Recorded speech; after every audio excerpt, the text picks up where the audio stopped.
माँ तू सबसे प्यारी है, माँ तू जग में न्यारी है। माँ तू सबसे प्यारी है, माँ तू जग में न्यारी है। अपने आंचल में रखना, अपने आंचल में रखना। हमें वरदानों से भरना। माँ तू सबसे प्यारी है, माँ तू जग में न्यारी है।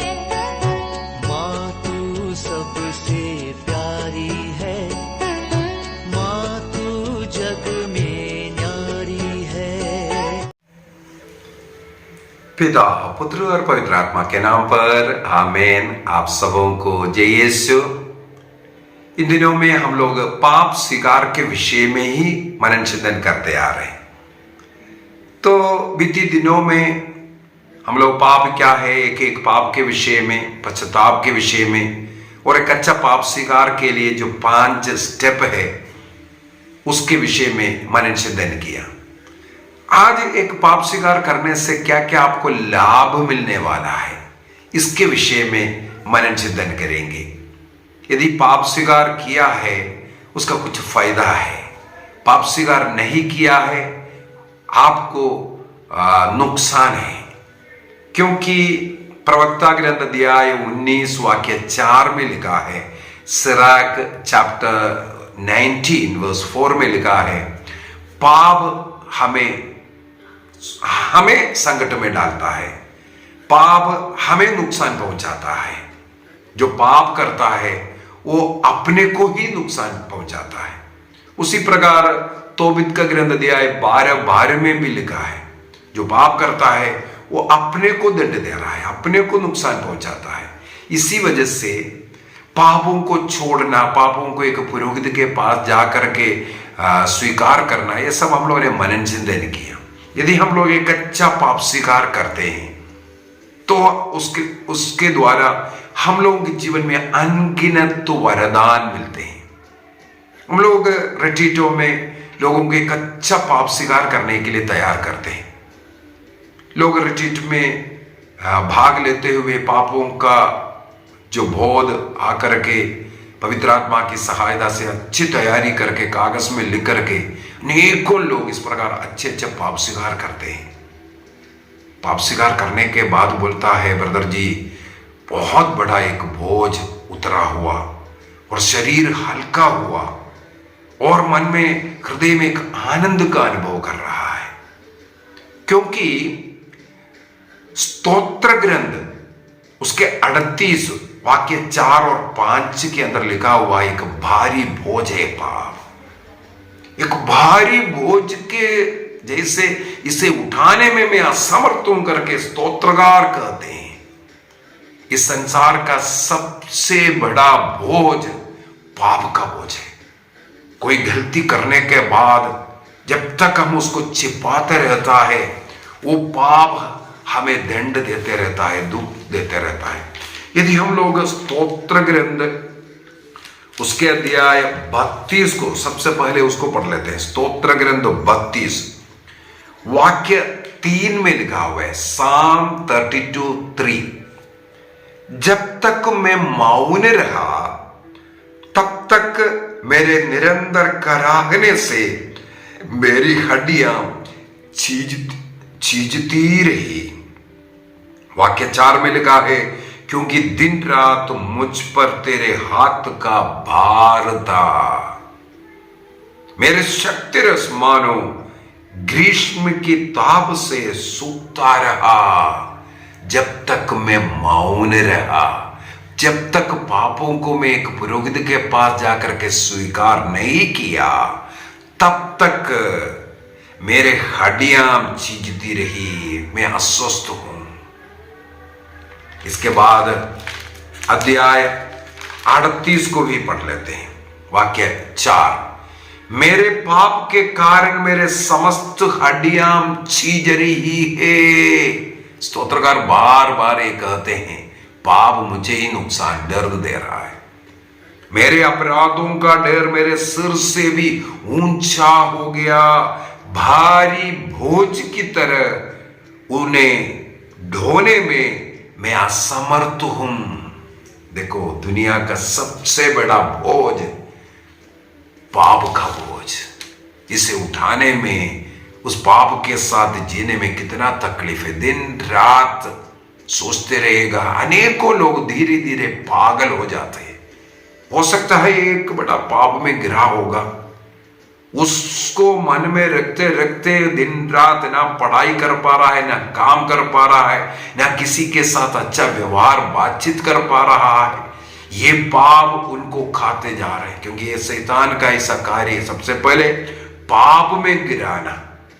और जिस प्रकार यूदस ने पाप किया, गलती किया, इसके बाद उनके अंदर ऐसे एक रोना पश्चाताप आया, लेकिन ईश्वर में वो भरोसा नहीं किया। क्षमा मांगने से, जैसे पेतरुस एक बार नहीं 3 बार टुकराया था, लेकिन प्रभु के पास लौट आया। उसको मालूम है प्रभु के पास वापस आने में मेरे को मुक्ति मिलेगा, पाप क्षमा मिलेगा। लेकिन यूदस क्या किया? छाती पीट करके रो रो करके जाकर के फांसी लगाया। यह पाप के कारण अनेकों अपने को नुकसान पहुंचाता है। हमारे इतना अनगिनत तो पाप है, दिन भर मन वचन कर्म के द्वारा हम पाप कर रहा है। जब तक हम पापों को किसी पुरोहित के सामने जाकर के स्वीकार नहीं करेंगे, उन पापों को छोड़ने का निर्णय नहीं करेंगे, ये पाप हमें हमारा पीछा करता है, हमें कष्ट देता है, हमें जीने नहीं देता है। इसीलिए देखने में आता है जो व्यक्ति अच्छी तरह पाप स्वीकार करता है, उनका चेहरा खिल जाता है। हम लोग कई बार उसको अनुभव किया। रिट्रीटों में हम लोग देखते हैं, पहला एक दिन जो है बड़े मुश्किल से हम लोगों को क्लास लेना पड़ता है, बहुत कष्ट हम लोगों को होता है, लेकिन उनको लिए पाप स्वीकार के लिए तैयार करवाया। एक अच्छा पाप स्वीकार करवाने के बाद हम लोगों का हृदय भी खुल जाता है, और लोगों का चेहरा देखने के लिए, और जो रिस्पॉन्स, जो आनंद देखने लायक है। क्या कारण है? पाप का बोझ उतार करके डाल दिया, अभी हल्का हो गया। सबसे पहला फल भी यही है। लोगों को जो भार है, जो उसको दबा रहा था, उससे उसे मुक्ति मिल जाता है। क्या कारण है? प्रभु ईसा मसीह ने कई बार पाप से दूर रहने का, पाप हमें दंड देने का, पाप को छोड़ करके प्रभु में रहने का, इसलिए प्रभु ने योहन का सुसमाचार 15:1 से आगे, मैं दाखलदा हूं और तुम डालिया हो, मुझसे जुड़े रहो, मुझसे जुड़े रहो। ईश्वर से जुड़ने के लिए पापों को हटाना जरूरी है। उस महिला के साथ नहीं जुड़ सकता, और प्रभु में जब जुड़ जाता है, प्रभु के द्वारा हम पवित्र किया जाता है। तो पाप को स्वीकार करते हुए ईसा मसीह ने एक दृष्टांत कहा था उड़ाऊ पुत्र का। लूकस का सुसमाचार अध्याय 15 के अंदर 3 दृष्टांत ईसा मसीह ने सुनाए। तीनों इसी प्रकार पाप से लौटने के विषय में है। जो पापी प्रभु की ओर लौटता है, वहां स्वर्ग में आनंद मनाने के विषय में। यहां पर प्रभु पाप स्वीकार करने के विषय में भी सिखा रहा है। उड़ाऊ पुत्र जब उसको बोध आया, मैं पापी हूं, मैं गलती कर रहा हूं, मैं पिता के दूर हो गया, तब उठता है और निर्णय करता है, मैं लौटूंगा मेरे पिता के पास और मैं बोलूंगा। इसका मतलब बोलना, पाप स्वीकार करना जरूरी है। और ईसा मसीह ने पुरोहितों को यह अधिकार देकर के स्वर्ग गया। पुरोहितों को, मानव पुत्र को, ईसा मसीह को जो अधिकार था, पुरोहितों को दिया।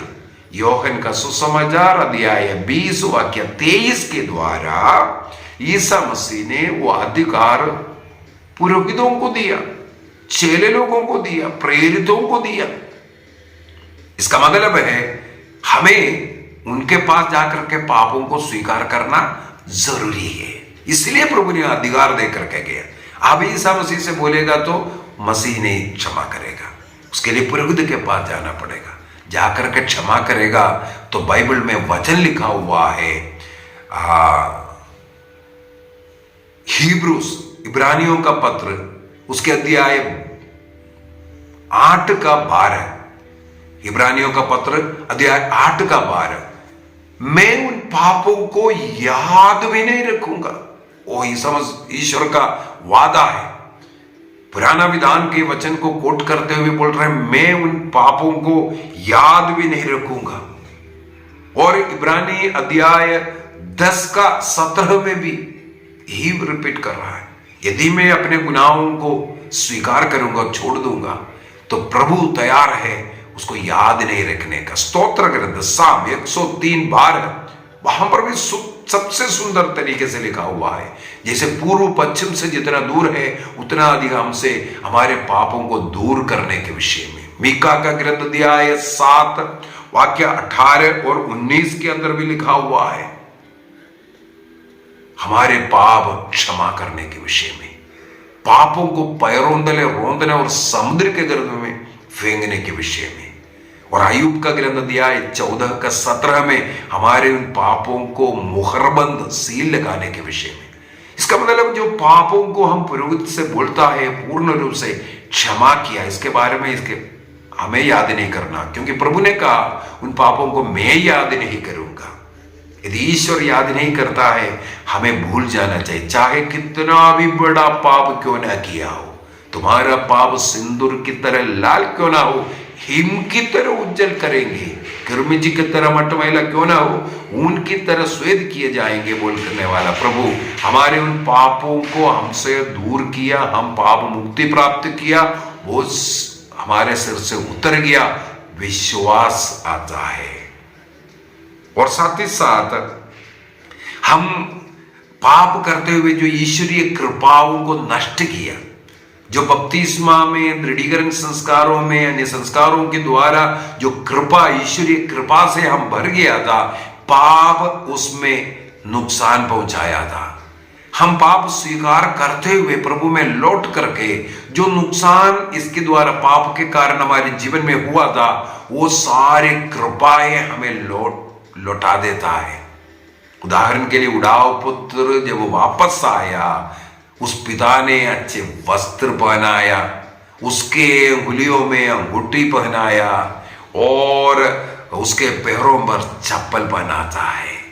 इसी प्रकार प्रभु जिन कृपाओं को हमने नष्ट किया, प्रभु उन कृपाओं को हमारे जीवन में लौटा देता है। और साथ ही साथ प्रभु के शरीर से हम अलग हो रहा, दूर हुआ था, अर्थात कलीसिया से भी पाप हमें दूर करता है। एक पुरोहित के पास जाकर के पाप स्वीकार करते हुए हम कलीसिया के साथ फिर से मेल मिलाप जुड़ रहा है। और पाप स्वीकार करने के बाद हमारे हृदय में एक आश्वासन, एक शांति का अनुभव और एक खुशी, आनंद और चेहरे खिलना, खुशियों से खिलना, इसके पीछे का कारण है हमें एक आंतरिक की चंगाई मिला है। हमारे हृदय में आंतरिक की चंगाई का कारण वो आनंद दिख रहा है, चेहरे में दिख रहा है, शरीर हल्का लग रहा है। इसको बोलते हैं आंतरिक की चंगाई। इसका मतलब पूर्ण रूप से वो पाप से हमें मुक्ति मिला है। केवल आंतरिक की चंगाई नहीं, एक अच्छा पाप स्वीकार के द्वारा अनेकों रोग हमारे शरीर से जाता है। चंगाई का, शारीरिक चंगाई का सबसे उत्तम तरीका, चंगाई प्रार्थना, एक अच्छा पाप स्वीकार करना है। अनेकों बीमारियों का कारण पाप है, उस पाप को त्यागते ही उन बीमारियों से हमें मुक्ति मिलता है।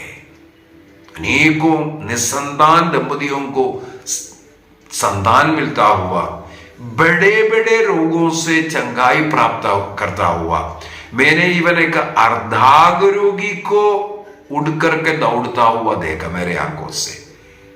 यह है पाप स्वीकार की कृपा, बड़े बड़े रोगों से चंगाई। इसलिए कैथोलिक चर्च के अंदर रोज चंगाई प्रार्थना यही है, पाप स्वीकार करो और परम प्रसाद को ग्रहण करो, मसीह को ग्रहण करो। इसी के द्वारा अनगिनत वरदान मिल रहा है, चंगाई मिल रहा है।